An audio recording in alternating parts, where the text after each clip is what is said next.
नमस्कार मंडळी.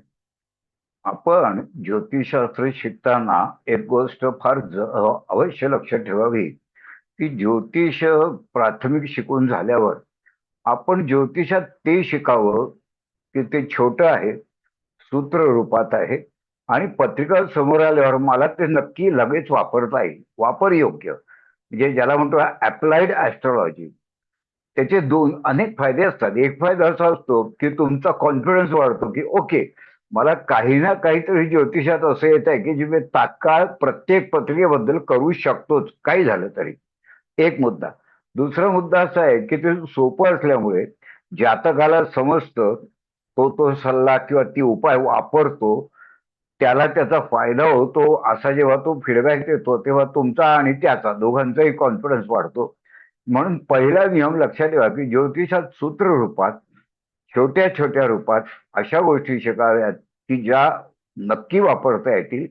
आणि विशेषतः याच्यामध्ये जर उपाय स्वरूप, त्या गोष्टी जर उपाय स्वरूप असतील तर त्याचा तुम्हाला सर्वच दृष्टीने, म्हणजे व्यावसायिक दृष्ट्या तुमची प्रतिष्ठा उंचावायला भरपूर फायदा होतो. हा, हे मी माझ्या अनुभवाच्या आधारे तुम्हाला वर्ष. आता तुमच्या मग अधिक असं येतं की उपाय सांगायचे म्हणजे काय, ताबडतोब उचलला आणि उपाय चिकटवला नाही. उपाय पत्रिकेवरनं सांगायचे आहेत. पत्रिकेतला प्रसंगाला साजरं करण्यासाठी सुसज्ज करायचं आहे. याचा एक अर्थ नक्की लक्षात ठेवा की पत्रिकेचं अंतरंग त्या प्रश्नाच्या संदर्भात आपल्याला जेव्हा उत्तम कळतं तेव्हाच हे उपाय सांगता येतात. तुम्हाला एक माहिती आहे की डॉक्टर जो डायग्नोसिस उत्तम करतो तोच औषध चांगलं देतो, म्हणजे तोच मेडिकेशन चांगलं करतो. तर हा गैरसमज डोक्यातनं काढून टाका की उपाय सांगणारा माणूस आहे, त्याला कळत नाही ज्योतिषातलं, डायग्नोसिस करता येत नाही म्हणून तो उपाय सांगत नाही. ते कोण सांगतो उपाय की जे रेडीमेड इंटरनेटवरचे उचलतात आणि तुम्हाला सांगतात, त्याला नसेल कळत पत्रिका. पण आपल्याकडे उलटा प्रकार आहे. पत्रिका कळते आपल्याला, पत्रिका कळते आणि म्हणून आपल्याला त्याच्यातनं सुचलेले उपाय सांगितल्यामुळे उपायाची अॅक्युरेसी पण मिळते आपल्याला, बरोबर. आणि त्याची प्रचिती पण घेता येते आणि उपाय सोपे पाहिजेत. तर आजचा आपला विषय आहे की पत्रिकेचा रंगपट, किंवा मी त्याला इंग्लिशमध्ये नाव दिलंय कलर कोड ऍस्ट्रॉलॉजी. सगळा खेळ रंगांचा आहे. अस्तित्वातली प्रत्येक गोष्ट ही तरंग, म्हणजे वेवलेंथ आहे. वेवलेंथ म्हटली की त्या वेवलेंथला रंग आहे. उदाहरणार्थ की 640 नॅनोमीटर तरंग लांबीचा जो रंग आहे, ती जी किरण आहे ती लाल रंगाची आहे. याचा अर्थ संपूर्ण विश्व, संपूर्ण अस्तित्व, प्रत्येक घटना, प्रत्येक विचार, प्रत्येक तुमचं तत्व किंवा तुमची पॉलिसी, हे सगळेच्या सगळं कलर कोडिफिकेशन मध्ये व्यक्त होत असतं. कलर कोडिफिकेशन होतं. आता ह्याचा हा अर्थ असा की आपण जेव्हा हा क्लास शिकणार आहोत, करणार आहोत, तो अतिशय सोपा आहे. तर काय आहे ते आपण बघूया, म्हणजे तुम्हाला कळेल की त्याच्यात आपण काय करतो. अर्थातच मी सुरुवातीला तुम्हाला तो स्क्रीन शेअर करेन, त्याच्या जोडीला मी तुम्हाला बोलत जाईन की मला काय ते एक्सप्लेन करणार आहे मी तुम्हाला. ते सिलेबस म्हणू आपण.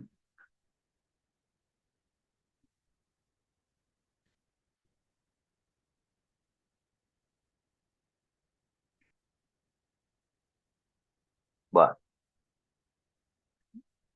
आता मी प्रत्येक त्यातला घटक तुम्हाला सांगत जाणार आहे, हा प्रत्येक घटक.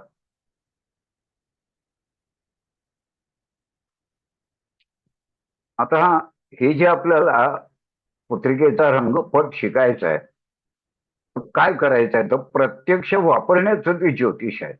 सोपं, सुटसुटीत, डायरेक्ट आणि इमिजिएट. चार घटक आहेत: सोपं, सुटसुटीत, डायरेक्ट आणि इमिजिएट. म्हणजे उद्या पत्रिका बघितली तरी तुम्ही तो वापर करू शकता त्याचा. हा. आता पहिला मुद्दा आपण शिकणार आहोत त्या क्लासमध्ये. 3 आणि 4 सप्टेंबरला तो क्लास आहे. त्याच्यामध्ये राशींची तयार रंगपट्टिका जवळ ठेवून आजच्या प्रसंगामध्ये यश मिळवा. मी केलंय काय की 12च्या 12 राशींच्या रंगपट्टिका तयार केलेत. त्यांचे आकार वेगळे आहेत, त्याचा रंग वेगळा आहे, त्या पट्टिकेचा रंग वेगळा आहे.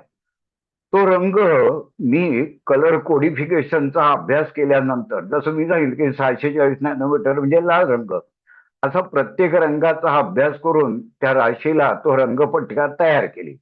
संशोधन आहे हे, काय कुठे पुस्तकात अवेलेबल आहे असं काही नाही. तर ती तयार केली, रेडीमेड आहे, तुम्हाला ती दिली जाते, दाखवली जाते. त्यामुळे तुम्हाला हा प्रश्न नाही की ह्याचं काय करायचं. रेडीमेड एक मटेरियल आहे, एक वस्तू आहे, ते राशी जवळ ठेवायचं. आता कुठली राशी जवळ वागायची, तर राशी म्हटल्यावर ना आपल्या डोक्यात एक अशी विचित्र कल्पना असते की राशी म्हणजे चंद्र राशी. नाही, तसं नाही. आज जर मला नोकरीसाठी इंटरव्ह्यू द्यायचा असेल तर माझ्या चंद्र राशीशी काही संबंध नाही. दशमात जी रास आहे त्याच्याशी मला त्या पत्रिकेत दशमस्थानी जी रास आहे, जी सोर्स ऑफ इन्कमचं कारक स्थान आहे, त्या राशीच्या रंगाशी मला ट्युनिंग मध्ये जायचं आहे. म्हणजे त्या रंगाची तरंग शक्ती आज मला दशम स्थानाच्या ट्युनिंग मध्ये आणायला मदत करेल. एक उपयोग काय झाला की प्रसंगाला अनुलक्षून जी रास आहे त्या भावामध्ये त्या राशीची रंगपट्टिका खिशामध्ये किंवा हृदयाजवळ ठेवणे, हा एक प्रकार. दुसरा प्रकार त्याच्यात असा आहे की माझं काम नाहीये पण मी कोणाला तरी भेटायला जातोय आणि मला हे माहीत आहे की त्याची चंद्ररास अमुक अमुक आहे, म्हणजे ओळखीचा आहे. किंवा समजा चंद्ररास माहीत नसेल तर त्याच्या नाव राशी, म्हणजे त्याचं नाव तर कळतं, मी आज संदीपला भेटायला जातो आहे, तर त्या राशी संदीप हे स हे अक्षर ज्या राशीचं आहे ती रास गृहीत धरायची. अर्थात रास माहीत असेल तो सोन्याहून पिवळं. तर त्या राशीचा, त्याची रास आहे चंद्राची, त्याची रंगपट मी जवळ ठेवल्याने काय होतं, त्याचं आणि माझं ट्युनिंग चांगलं होतं. आपल्या हृदयाला, आपल्या हृदयस्थ गोष्टींच्या तो जवळ जातो. आपण ती पट्टी हृदयाजवळ शर्टच्या खिशात ठेवली आहे आणि तो भेटतोय आपल्याला. हा, त्याला कळणार पण नाही. त्याला वाटेल छान मस्त झाली मीटिंग, मैत्रीपूर्ण वातावरणात आपण बोललो, अनेक योजना आखल्या, मी तुला परवानगी दिली, तूही मला प्रतिसाद दिला, असं ते छान मीटिंग होते. त्यामुळे राशीच्या रंगपट्टिका अशा तऱ्हेनं वापरता येतात. असं पण आहे थोडस त्याच्यामध्ये की तो रंग आहे ना, तो राशीचा जसा आहे तसं ती राशी ज्या भावाची कारक आहे. 12वी रास मीन रास, ती अर्थातच याची कारक, मग ती दशमातली रास. तर तो रंग शलाका तुम्ही अक्षरांनी, अक्षर म्हणतो ना आपण, त्यांनी तयार करायची, असा पण एक प्रकार आहे. ती अक्षर, त्याचे रंग, त्याचं कॉम्बिनेशन मी अर्थातच तुम्हाला सांगणार आहे. वेळी चक्क ती स्क्रीन शेअरच करणार येतो. ही अक्षर यांचा हा रंग असतो, हे तत्व आहे. तसं तर ऐंशींचे रंगपट्टिकेचे 3 उपयोग सांगितले मी तुम्हाला. पत्रिकेतील ग्रहाचा भाव आपण करतो काय म्हणजे का, ग्रह आहेत ना, ग्रह ते खेळाडू आहेत, ते फार महत्वाचे ग्रह आहेत. मग त्याचं जे भाव आहे, पत्रिकेतला भाव आहे, ते आहे त्याचं क्रीडांगण. तुम्हाला एक माहित आहे की पूर्वी भारतीय क्रिकेट टीम होती, त्यांच्यामध्ये सगळ्यात जास्त भरणा होता स्पिनर्सचा. आपल्याकडे फास्ट बॉलर नव्हते, स्पिनर्स होते. मग आपलं जे पिच आहे, आपलं जे क्रीडांगण आहे, ते स्पिनर्सना अनुकूल करून घेतलं जाईल. जे साधारण 50-60च्या पुढच्या आहेत त्यांना आठवत असेल तो काळ. तर स्पिनर्सना अनुकूल, याचा अर्थ तो भाव आहे, ते क्रीडांगण आहे, ते अनुकूल करण्यासाठी तिथल्या राशीची रंगपट्टिका तिथे त्या भावामध्ये तो रंग, ऑफकोर्स प्रत्येक वेळी ती असंच वापरायची असं नाही, त्या भावाला कुठला रंग द्यायचा हे तो ग्रह, आपल्याला अपेक्षित कार्य, तिथली राशी, असे वेगवेगळे पॅरामीटर करून एका मिनिटात तुम्हाला कळतं की ह्या ग्रहाचं बळ मला वाढवायचं आहे का, या स्थानातला हा ग्रह त्रासदायक आहे, तो थोडा न्यूट्रलाइज करायचा आहे का, तो दुसऱ्या स्थानामध्ये तात्पुरता त्या दिवसापुरता तो दुसऱ्या स्थानात शिफ्ट करायचा आहे. बरोबर. म्हणजे उदाहरणार्थ, नवम स्थानात ग्रह आलाय, तो नोकरी मिळवायला प्रतिकूल धरला जातो. सरळ आहे की दशम स्थानावर नोकरी, तर नवमातला कुठला का ग्रह असे ना, तो नोकरीच्या विरोधात, नोकरीच्या व्ययात कार्य करतो. आणि म्हणून हे जे विरोधी तत्व आहे ते आपल्याला तो ग्रह उचलायचा, आणि अशी काहीतरी टेक्निक तुम्हाला या क्लासमध्ये कळणार आहे की तो जणू काही दशमात आहे असं त्याचं फळ मिळवायचं. लक्षात ठेवा, फक्त आणि फक्त त्या प्रसंगापुरतं, तो कायमचा बदलता येत नाही आपल्याला. त्याचा इम्पॅक्ट, इम्पॅक्ट बदलतो म्हणजे काय करतो, ग्रहाची आकाशातली पोझिशन, कंडिशन अर्थातच आपण बदलू नाही शकत, पण त्याची किरणं आहेत, त्याच्याकडे आपण अशा अँगल घेतो की ते आपल्याला योग्य ठिकाणी मिळतात. हा, उन्हाचा कवच हा डोळ्यावर घेऊन नाही चालणार, पण कानावर घेतला, गालावर घेतला तो उब मिळेल. डायरेक्ट वेळेवर त्रास होईल. तसं त्याची पोझिशन म्हणजे आपली तरंग शक्तीशी ऍडजस्टमेंट करतो. पत्रिकेतील ग्रहाचा भाव विशिष्ट रंगाचा करून ग्रह बळ वाढवा. ग्रहाचा भाव बदला. आता मी बोललो तसं ही रंगीत पत्रिका तुम्ही छापून घ्यायची. एक असं लक्षात ठेवा की सगळेच ग्रहांचे सगळ्याच भावांचे रंग बदलायचे असतात का, तर तसं नसतं करायचं. तर कार्य परत्वे ज्याच्या ज्या रंगाची गरज आहे ज्या भावाशी तो रंग बदलायचा असतो असं लक्षात ठेवा. ती मी तुम्हाला पत्रिका शेअर करणार आहे नंतर, त्यात तुम्हाला कळेल मी काय म्हणतोय. तिसरा मुद्दा, अक्षरांना अक्षर असतात ना, अक्षरांना रंग असतात. मी सरळ सांगेन तुम्हाला की हे अक्षर श्वेतवर्णाचं, हे पीतवर्णाचं, हे लाल रक्तवर्णाचं असं सांगेन. आणि त्याच्यात कलर कलर कोडिफिकेशन मध्ये कलर किती प्रकारचे आहेत, ते कॉम्बिनेशन होतात म्हणजे काय सांगेन तुम्हाला. कलर तीनच आहेत जगामध्ये. पांढरा हा कॉमन कलर म्हणून, पण कलर कलर तीनच आहेत. तर त्या अक्षरांमध्ये विभागले गेलेले आहेत. मग त्यातलं अक्षर तयार करा. भ्रम, आता भ ला र, भ र आणि म, भ्रम. तर ह्याचा एक रंग तयार होतो. कारण भचा रंग आहे, रचा तरंग शक्ती आहे, आणि मचा पण रंग आहे. तर भ म चे रंग मिक्स होऊन ते प्रक्षेपित केले जातात र अक्षरामुळे. हा, तर भ्रमच्या ऐवजी भ्रूम केलं तरी तो फरक पडतो. तर याचा अर्थ रंग शलाका निर्माण करायच्या असा एक त्यात टॉपिक आहे. हे समजायला किंवा वापरायला अगदी सोपे टॉपिक आहेत, कारण चार्ट तुमच्या समोरच दिलेला आहे चार्ट.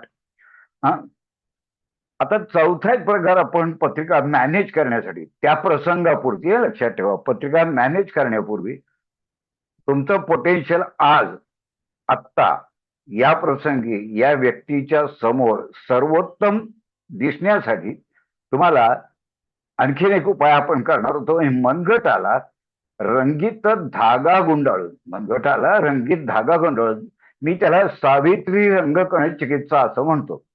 सावित्रीने काय केलं तर तुमच्या ह्याचे प्राण वाचवले ना पतीचे, बरोबर ना. तर याचा अर्थ सावित्री रंगकण चिकित्सा म्हणजे काय करतो, तुमच्यातली प्राणशक्ती त्या रंगाच्या धाग्याने मनगटाला गुंडाळून, आता ते किती वेटोळे पाहिजेत, कुठला रंग पाहिजे ते आपल्याला क्लासमध्ये शिकायचं आहे पत्रिके बघून. तर मनगटाला रंगीत धागा गुंडाळून सावित्री रंग चिकित्सा करा.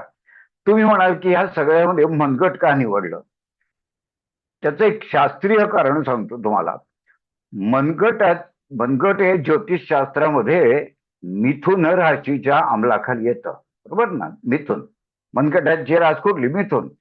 आता मिथुन रास कालपुरुषाच्या कुठली तृतीय स्थानी येते, आणि तृतीय स्थान हे माझ्या बीजगुण पद्धती मी जी शिकवतो त्यामध्ये तृतीय स्थानाचा बीजगुण अनुबंध म्हणजे असं जोडलं जाणं असं आहे. त्यामुळे मनगटाला जी गोष्ट तुम्ही तरंग शक्ती, रंगलहरी देता त्या तुमच्याशी, तुमच्या ऑराशी जोडल्या जातात, अशा जोडल्या असतात.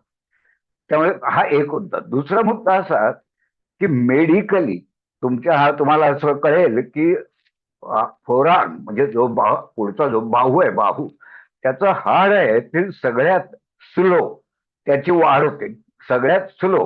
आणि ते जेव्हा पुढच्या पंजाच्या हाडाला टेकतं, टच करतं, म्हणजे गॅप असते, टच करतं, तेव्हा डॉक्टर तुम्हाला असं सांगतो की आता या मुलाची किंवा मुलीची उंची वाढणार नाहीये, कारण उंची वाढणारी बाकी हाडं लवकर पुढे डेव्हलप होतात. सगळ्यात शेवटी होतं तेही आता पूर्ण डेव्हलप झालं, ह्या पुढे उंची नाही वाढणार. तर आपण जनरल बोलतो की 18 वयाच्या नंतर वाढत नाही, 16 नंतर वाढत नाही, पण हे मेडिकल रिझन आहे की ते मनगटाला टच केलं हाड की ते जमतं. म्हणून मनगटाला रंगीत धागा. मग रंग कुठला निवडायचा, धागाच का, मग तो 3च वेगवेगळे का 5च का, तर सांगेन मी तुम्हाला. ते त्याची गाठ मारावीच लागते धाग्यात, नुसतं काय गुंडाळता येत नाही. ती गाठ मारली ती कुठल्या ग्रहाची असते ते सांगेल. हा, आणि हे एका वाक्यात सांगायचं आहे. रंग या ग्रहाचा आहे म्हणून आपण या ग्रहाचं हे कार्य आहे म्हणून हे करतोय आपण त्या प्रसंगाला. हा, आणि ह्याच्या हे सोडवून दाखवणार असं काही थेअरी आहे का, नाही. तुमची स्वतःचीच पत्रिका घेणार त्याच्यात, बरोबर ना. अक्षरशः तुमची स्वतःची पत्रिका घेणार. आणि म्हणून काय लिहिलंय, आश्वासन तुम्हाला की तुमच्याच पत्रिका प्रत्यक्ष स्क्रीनवर घेऊन, हा, म्हणजे एक्झाम्पल म्हणून कोणाची पत्रिका घ्यायची, तुमचीच घेऊ. 2-4 माझ्या घेईन मी, कारण पूर्वी सोडवलेले प्रश्न आहेत म्हणून घेईन, पण तुमच्या पत्रिका घेण्यामध्ये मला काही नाही अडचण. हा, तर तुमच्या स्क्रीनवर घेऊन पत्रिका प्रभाव म्हणजे आपण रेकमेंड करू की असं आहे ना, मग हे केल्याने तुझं त्या दिवशीचं काम अशा अशा पद्धतीने होऊ शकतं. लॉजिक समजेल. त्याच्यानंतर मग क्लासचं ड्युरेशन दिलंय की 3 आणि 4 सप्टेंबर. सप्टेंबर गुरुवार शुक्रवार सायंकाळी 7:30. अर्थातच झूम मिटिंग आत्ता जशी घेतोय तशी. त्याची फी अत्यल्प ठेवली आहे. का ठेवली म्हणजे का अत्यल्प? कारण तुम्ही ज्योतिषात जर स्वारस्य वाटायला हवं असेल तुम्हाला आणि तुम्हाला काहीतरी करता यायला हवं, जमलं करायला, तर तुम्हाला लोकही पसंत करतात, तुम्ही विषय पसंत करता, तुम्ही त्याला चिकटून राहता, कारण तुम्हाला प्रोत्साहन मिळतं ना यश आल्यावर. तर त्याच्यामुळे ती फी अत्यल्प ठेवली म्हणजे कोणी मला परवडत नाही म्हणून क्लासला आलं नाही असं होता कामा नये. आणि तुम्हाला कुठल्याही तऱ्हेच्या फार अफाटाच्या ज्योतिष ज्ञानाची गरज नाही ह्या क्लासला. कारण मी लिंक तुम्हाला ही राशीची रंगपट्टिका तुम्हाला काही नाही करायचं त्याच्यामध्ये. तर त्याने फी फक्त 700 रुपये ठेवले. ती जीपे करण्याचा माझा फोन नंबरही दिलेला आहे तुम्हाला. आता ही पाठी पुरेसा वेळ ह्या समोरच्या ह्याच्यावर तुम्हाला दिसते आहे, म्हणून यातनं बाहेर पडून मी तुम्हाला अन्य 2 स्क्रीन शेअर्स करतो. हा, अगदी शांतपणे हे पाठी तो व्हिडिओ तुम्हाला मिळणार आहे सर्वांना. पब्लिक क्लिप आहे ही. ती जा तिथे पॉज घ्या आणि शांतपणे वाचा. अशा तऱ्हेचं त्याचं स्वरूप आहे. हा, आणि मी एक्सप्लेन केलंय तुम्हाला की काय त्याच्यात शिकणार होतो आपण. आणि हे जगावेगळं आहे लक्षात ठेवा. हे जे आपण सिलेबस घेतलाय ना, अक्षरशः जगावेगळं आहे. म्हणजे ह्याच्या जवळपास सुद्धा तुम्हाला कुठल्याही ग्रंथात कुठल्याही इंटरनेटवर कुठेही तुम्हाला कधीही मिळणार नाही हे लक्षात ठेवा. बरोबर. त्यामुळे असं आता आपण पुढची एक स्क्रीन घेऊन सांगतो की मी तुम्हाला म्हटलं बघा की असे सगळेच रंग नसतात आणायचे. हा, सगळेच रंग आणायचे नसतात. तर मुद्दाम हे मी असू दे, हे काय तुम्हाला वाचण्याची. तर इकडे लक्ष द्या. तर आपल्याला रंग इन्सर्ट कसा करायचा ते पुढच्या चार्टमध्ये दाखवतो मी तुम्हाला. पण हे तुम्हाला सगळेच रंग मी रंगवलेत, प्रत्येक ठिकाणी काही ना काही रंग टाकलाय. तसं नसतं करायचं. हा, पण तुम्हाला एक सॅम्पल म्हणून दाखवलाय. आणि मग इथे दिलाय की पिवळा रंग काय करतो, तो प्रक्षेपण करतो. त्याची 570 ते 590 नॅनोमीटर तरंग लांबी आहे. निळा रंग काय करतो, प्रसारण किंवा प्रोक्षण स्प्रेड आउट करतो, म्हणजे त्याचं जास्त गोष्टी कवेत घेतो. 450 ते 495 ही त्याचे नॅनोमीटर तरंग लांबी आहे. आता तो आपला इतका सायंटिफिक विषय आपला विषय नव्हे. परंतु हे तुम्हाला असं दिसत आहे. आता हे करता येतं का? हे जे तुम्हाला मी पत्रिका दाखवली, एखादं स्थान मला रंगवायचं आहे, मग बाकीचे रंगवायचे नाहीत म्हणजे काय करायचं? पत्रिका अपूर्ण लिहायची का? नाही. पत्रिकेतले ग्रह, पत्रिकेतले राशीचे आकडे पूर्ण लिहायचे. कामानिमित्त जे स्थान मला वापरायचं आहे तेवढ्या पुरतच मला ते करायचं आहे.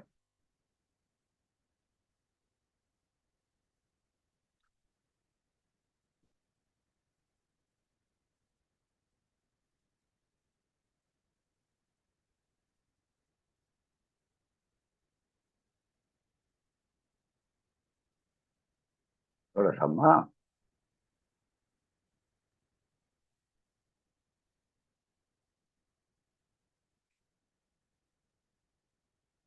हा बघा, एक असा चार्ट असतो आपल्याकडे, तो आपल्याला सांगतो. आलं नाही तर ते शेअर करतो.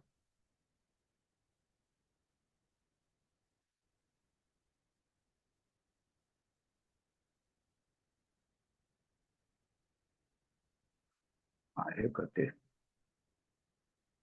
नाही.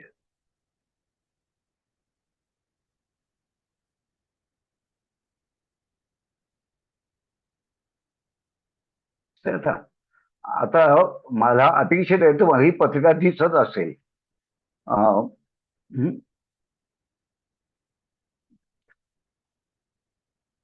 कोणीतरी हँड रेज करून किंवा असं मला दिसतं, माझ्यामध्ये दिसत असेल. आता समजा मला काही कारणास्तव पत्रिकेचा अभ्यास केल्यावर लक्षात आलं की मला इंटरव्ह्यू द्यायचा आहे. तर मला इथे आपण कर्सर घेऊया पाहिजे तर. आपल्याला मला आता काही असेल की उद्या मला एक नोकरी मिळवायची आहे, तर या स्थानात जो ग्रह आहे, दशमात जो ग्रह आहे, त्याला मला अर्थातच बळ आणायचं आहे किंवा दशम स्थानाला बळ आणायचं आहे. स्थानाला कसं बळ येईल, त्या राशीच्या रंग वापरून. पण ग्रहाला कसं वळेल ते मी सांगतो तुम्हाला. हा, त्या ग्रहाचा रंग असतो, तो मी सांगितला असेल तुम्हाला. हा, तर आपण असं गृहीत धरूया की इथे एक उदाहरण म्हणून सांगतो, इथे मकर राशीमध्ये रवी आहे. म्हणजे तो चांगला नाहीये, बलवान नाहीये, मकर राशीत आहे ना. तर मला त्या दिवशी रवीचं बळ पाहिजे, कारण तो देशमहत आहे. तर हे आपण ते झाडीचं चित्र घ्यायचं, हे घ्यायचं, आणि इथे लक्षात ठेवा, असं केला की तो रंग, रवीचा रंग मी तिथे इन्सर्ट केला. रवीचा का केला? तो काय मकर राशीचा रंग आहे का? नाही. पण मकर राशीत रवी हा दुर्बल आहे. त्याला बाकीची पत्रिका जी ब्लँक दिसते ना, तिथे ते ग्रह, ते राशी, तो अंक, म्हणजे इथे 10 तर पुढच्या ज्यात 11 अंक आलाय, तो लिहून काढायचा, सगळे ग्रह लिहायचे. हा, आणि इथे रवी लिहिताना काय करायचं तेही मी सांगेन तुम्हाला. त्याच्यात लिहिता येतात तर ग्रह, लक्षात ठेवा. आता तुम्ही जेव्हा ते हे करता, आता समजा इथे मला ग्रह लिहायचा आहे, तर तुम्हाला तो ब्रॅकेट मिळाला बघा टाईप करायला. तर त्याच्यामध्ये मला जर मराठीमध्ये लिहून दाखवतो तुम्हाला, मी इथे इंग्लिशमध्ये नको, मराठी लिहून दाखवतो तुम्हाला. म्हणजे आपण उदाहरण घेतलंय म्हणून ना. आता तो ना त्याचा बॅकग्राऊंडला पुढे गेला.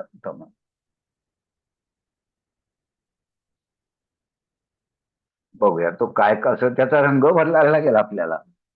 हा, हा रंग घ्या, का घ्याल, कसलाही घेता येईल आपल्याला, असं काही प्रॉब्लेम नाही. किंवा मग ते आधी रंग करून, आधी इथे इथे आता उमटत नाही येतो, त्याचा बॅकग्राऊंड मला वेगळा. तर ते तुम्हाला इथे तो ग्रह छापता येईल, किंवा ते सगळे ग्रह इथे छापलेलेच असतील ना इथे. त्याच्यामुळे तुम्ही छापून घ्या आधी आणि रंग इन्सर्ट करा नंतर. ते तर नक्कीच सहजच शक्य आहे.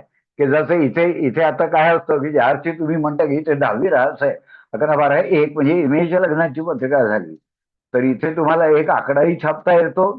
हा, एक, आणि तिथे तुम्हाला काय ग्रह लिहायचे ते ग्रह पण लिहिता येतात. आता उदाहरणार्थ त्या एक या जागी आपल्याला तिथे आपला तिथे जाईल एक काहीतरी लिहू आपण, मंगळ लिहू आपण, मंगळ असे लिहून ठेवलेले असतात तिथे असलेले ग्रह. असे लिहिता येतं आपल्याला. हा, इथेही लिहिता येईल. त्याच्यात लाल रंग आधी द्यायचा का नाही, त्याच्यात वेगळ्या रंगात ते उमटेल का, ते बघूया आपण नंतर. पण असं तुम्हाला छापता येतं. बर, आता आपण यातनं बाहेर पडूया. आणि हे मी तुम्हाला काय दाखवलं, धागे विगे तर काय, रंगीत धागे तर तुम्ही स्वतः मिळवून घरात ठेवू शकता. किंवा त्या माणसाला रेकमेंड करू शकता की तू पिवळ्या रंगाचा धागा घे, सगळ्या रंगाचे मिळतात, आणि ते मनगटाला गुंडाळ आणि त्या दिवशी तू जा. हा, आता पत्रिका त्याची अभ्यासलेली असते आपण. त्यामुळे काय होतं की जेव्हा त्याचं यशाचं प्रमाण वाढतं, नोकरी मिळताना सोपं जातं, मैत्री वाढताना, मैत्री वाढणे, मैत्री वृद्धी, त्याच्यानंतर त्याला एखाद्याला प्रोटेक्शन मिळतं, तर हे सगळं आपल्याला येतं करतात. पण पैसा कदाचित, पण विवाहाच्या होतीत काय होतं, जर माणसं आमने सामने समोर बसणार असतील तर असं काहीतरी हाताला गुंडाळणं हे थोडंस अडचणीचं ठरतं. त्यात कुठल्या वेळी असे उपाय सांगायचे आणि कुठल्या वेळी नाही, याचं थोडं भान तुम्हाला राखावं लागेल. परंतु एकंदरीत बघता हे सगळे रंगाचा खेळ आहे. त्या अक्षरांचे रंग सांगणार, त्यांच्या मिश्रणातून कुठली रंगशलाका तयार झाली ते सांगणार, ती पत्रिकेत कुठे इम्पॅक्ट करेल तुमच्या ऑराप्रमाणे ते सांगणार, कळेलच आपोआप तुम्हाला. त्याच्यानंतर तुम्हाला ग्रहांचे रंग सांगणार, राशी रंग पत्रिका देणार, रंगीत धागे मनगटाला गुंडाळणार शिकवणार, आणि आता जशी पत्रिका तयार केली रंगशाला पत्रिका, त्याला कलर कलर कोड का, तर त्या स्थानाला आपण रंगच दिला ना. काही करत नाही, रंग सोडून काही नाही करत होत, म्हणून आपण त्याला पत्रिका रंगपट असंच नाव दिलंय त्याचं. आणि या प्रकारे तुम्ही अभ्यास करा, अतिशय सोपा, फारच सोपा असा कोर्स आहे. बरं, ते रेडी टू यूज मटेरियल आहे, म्हणजे असं नाही की मला त्यावेळी विचार करायचा मेशेचं काय करू, असं काहीच नाही या क्लासमध्ये. तर ते तुम्ही करा, लवकरात लवकर त्याचे ऍडमिशन घ्या. तो ग्रुप सुरू झालाय, ऍडमिशन झालेल्या सुद्धा आहेत त्याच्यामध्ये. तर तुम्ही तुमच्या पद्धतीने ते करा. आणि आता मी माझं जे विषयाचं प्रेझेंटेशन आहे ते थांबवतोय, आणि तुमच्या शंका निरसनासाठी मी वाव देतोय. तत्पूर्वी मी माझं रेकॉर्डिंग इथे थांबवतोय.